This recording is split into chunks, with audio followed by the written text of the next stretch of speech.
Good afternoon everyone, welcome to আমন্ত্রণ। সবাই খুব ভালো থাকুন, সুস্থ থাকুন, আনন্দে থাকুন এবং সাবধানে থাকুন।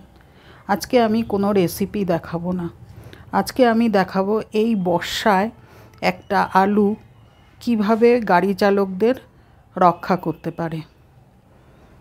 বর্ষার সময় যারা গাড়ি চালায়, 2 চাকা হোক 4 চাকা হোক, যাই হোক, যারা গাড়ি চালান তারা কি হয়, বর্ষার সময় গাড়ির কাচের মধ্যে জল জমে বা আয়নার মধ্যে জল জমে। তখন কি হয়, ওদের গাড়ি চালাতে খুব অসুবিধা হয়। বিশেষ করে সাইডে যে আয়না থাকে তার মধ্যে যখন জল জমে ওদের গাড়ি চালাতে খুব অসুবিধা হয়। সেই অসুবিধার থেকে কিভাবে মুক্তি পাবে তার একটা টিপস আমি আজকে শেয়ার করব। এখানে আমি নিয়ে নিয়েছি একটা আলু। আলুটাকে আমি মাঝখান থেকে কেটে নেব।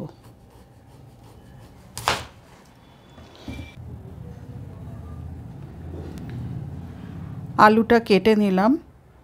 আলুটা গাড়ির কাচে বা গ্লাসের মধ্যে এই যে এখান থেকে যে একটা রস বেরোয়, এই রসটা যদি লাগিয়ে দেওয়া যায়, এইভাবে ঘষে ঘষে লাগিয়ে দেওয়া যায়, তাহলে এর মধ্যে আলুর মধ্যে থাকে অক্সালিক অ্যাসিড, যেটা জল জমতে দেয় না। আমাদের বাচ্চারা, হাজবেন্ড, অনেক আত্মীয় স্বজন গাড়ি নিয়ে সকালবেলা বেরিয়ে পড়েন।